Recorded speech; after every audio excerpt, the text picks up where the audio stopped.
déclaration de M. Meka tout à l'heure à propos d'une situation maîtrisée. C'est vrai qu'il claironne cela un peu partout sur tous les plateaux, parce que je l'ai déjà suivi sur un plateau d'une chaîne concurrente. Et j'avoue que je suis mal à l'aise avec ce genre de déclaration. Et j'aimerais appeler notre co-panéliste d'être un peu sérieux sur un plateau où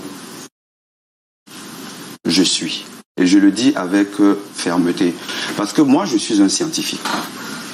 Et nous, les scientifiques, nous avons l'habitude d'avoir une certaine objectivité. Parce que la science, elle ne ment pas. 1 + 1 = 2. Ça ne peut pas être égal à 4. Impossible.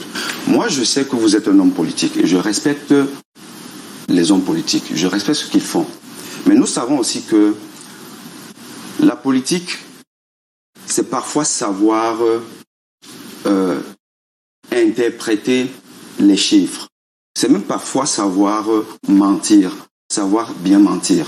Et c'est peut-être pour ça que quand on regarde le paysage politique dans le monde entier, la médecine est l'une des professions quand même assez valorisante et prisée, qui est la moins représentée en politique.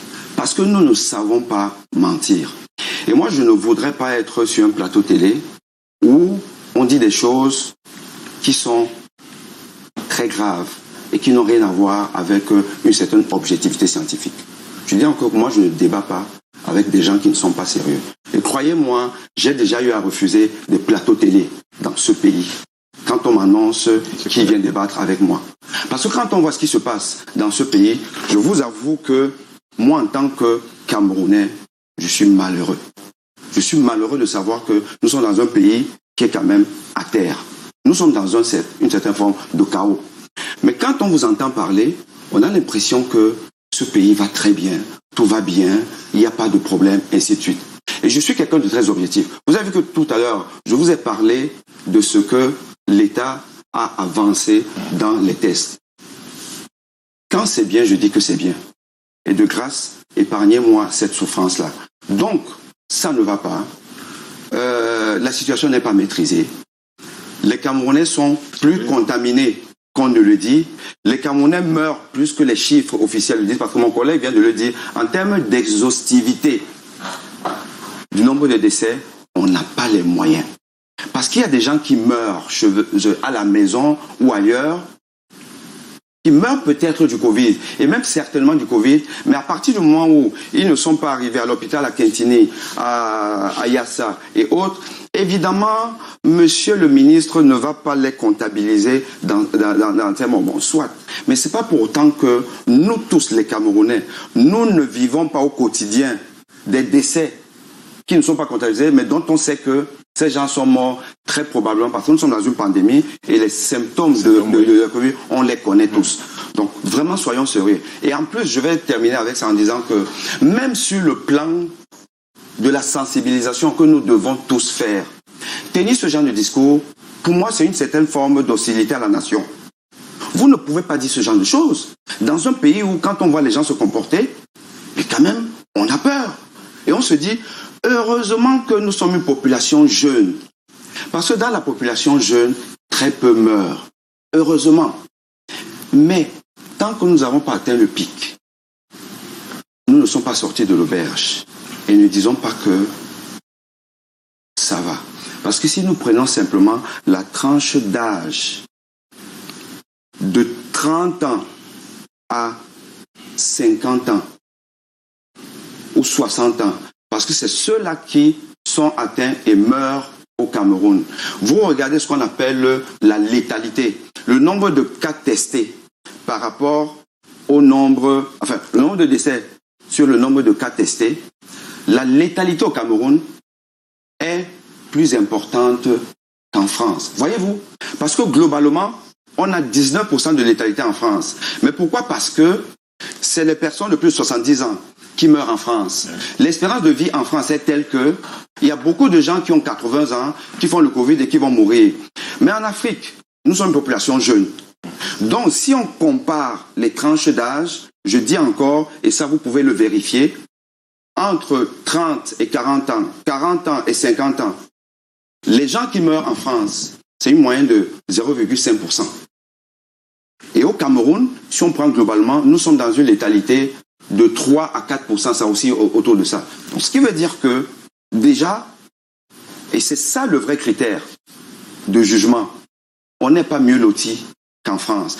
Et qui sont les gens qui meurent donc au Cameroun? C'est des sujets jeunes, des gens qui sont en âge de travailler et qui vont mourir, et laissant des familles sans ressources. Donc c'est très sérieux.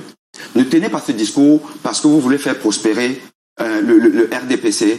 Soyez républicains, aimez votre peuple, tenez des discours qui vont amener les Camerounais à se dire que c'est sérieux, prenons les mesures adéquates. André Luther-Meka, je vous permets de réagir, mais en vous relançant avec une question, c'est celle que j'ai posée à Jean-Robert Wafo tout à l'heure et qui rejoint ce que dit le professeur Boni. Oui. Il y a quelques instants, on constate justement une sorte de relâchement du respect des mesures barrières dans les rues. Les gens n'abordent plus de masques, on se lave difficilement. D'ailleurs, les mains maintenant, les bars sont bondés et autres. Mais qu'est-ce qui peut expliquer cette sorte de relâchement? Peut-être ce discours que vous tenez, et dont le professeur Boni vous accuse d'être anti-républicain en disant ici que la pandémie est pratiquement maîtrisée par le Cameroun. Disons que j'accepte gracieusement cette critique, mais le professeur Boni n'a pas l'idée de ce qu'on appelle la mort, le décès en Afrique. Le décès en Afrique est presque ritualiste et le décès en Afrique agrège un certain nombre de communautés. Cela veut dire quoi? Cela veut dire que si c'était une pandémie mortifère, nous serons effectivement ébranlés et impactés par les décès multiples. Parce que effectivement, si nous sommes à Douala, nous pouvons être à Yaoundé, nous pouvons être à Bafoussam, parce que nous avons des connexions communautaires. Donc, moi, l'observation que je fais, effectivement, il n'y a pas, effectivement, d'ambiance mortifère. Parce qu'on ne cache pas les morts. Les morts, ça se voit, ça se sait, ça s'entend. Il y a des cérémonies, les funérailles en Afrique, il y a des cérémonies qui entraînent en sorte qu'on puisse...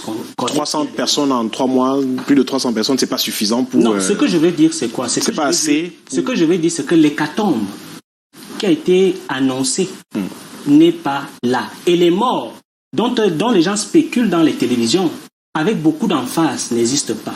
Parce qu'effectivement, vous pouvez constater que je peux être ici, mais j'ai de la famille à l'ouest, j'ai de la famille à l'est, je ne vois pas aussi cette hécatombe-là. Et la communication de la répression, de la psychose, moi je suis contre cette communication, parce que je connais des gens également qui sont guéris du Covid, qui ont été accompagnés par des médecins. J'en connais également qui se sont soignés dans la médecine traditionnelle, qui ont été guéris. Je refuse la communication de la psychose, qui est une stratégie simple. C'est que quand il y a la psychose, et une psychose ambiante, effectivement, dans les maladies, on va vers qui? Vers les médecins. Et lorsqu'on va vers les médecins, il y a la surenchère. Et c'est pour ça que je rassure, au regard des chiffres, notamment des guéris, je me dis, effectivement, nous avons une médecine solide. Parce que tous les morts qu'il y a eu dans le Covid, nous étions au courant. Et cela a fait effectivement impacter la société. S'il y a des morts dans ma famille sur le plan du Covid, de la maladie, les gens seront au courant. Il y a un quartier, il y a des réseaux sociaux, mais il n'y a pas... Mais que faites-vous des gens qui meurent dans l'anonymat total, au fin fond de Bangwa, à l'extrême nord, à Chigacha et autres, qui meurent dans l'anonymat total, mais qui meurent de Covid, même ici, à Douala, que faites-vous de tous ces gens? Il y a des gens qui meurent de Covid, il y a des gens qui meurent de maladie. La mort est ainsi faite. Parce qu'effectivement, dans la vie de chaque cycle humain, il y a la mort. Mais je dis, je ne constate pas l'hécatombe. Et je regarde le nombre de guéris, je regarde ce que le gouvernement a fait, notamment dans le cadre des centres agréés, pour pouvoir accueillir les malades. Je regarde également la contribution, n'est-ce pas, de la pharmacopée, de la médecine traditionnelle, qui apporte un plus. Je ne voudrais pas vous entrer dans la sociologie des quotidiennités pour vous dire que dans chaque quartier, cette contribution a été maîtrisée et il y a des gens qui sont guéris de cela. Une mort de plus n'est pas une mort de trop. Il faut d'abord qu'il y ait l'hécatombe. Non, c'est pas ce que je veux dire. C'est pas ce que je veux dire. Donc, le chaos là n'existe pas parce que le chaos est visible. Je l'ai dit, la maladie, c'est comme la grossesse. Quand vous avez Vous semblez minimiser les chiffres alors. C'est-à-dire je ne sais pas si vous voulez que je fasse une une communication d'hécatombe ou de martyr. Je peux le faire. Dire que tout va mal, vraiment, il y a beaucoup de malades, ils doivent aller dans les hôpitaux pour que certains médecins font la surenchère. Mais c'est pas ça mon souci. Mon souci, c'est au regard de l'architecture des chiffres, au regard des décès. Et je peux encore vous dire que si on entre dans la fouille, notamment des décès, vous allez voir que beaucoup sont la comorbidité, c'est-à-dire que d'autres avaient déjà d'autres maladies et avaient déjà un certain âge. Donc, c'est normal. Donc je refuse la communication de la psychose, qui est, n'est-ce pas, de capitaliser l'émotion pour diriger les gens vers les médecins pour la surenchère. D'accord, on a compris.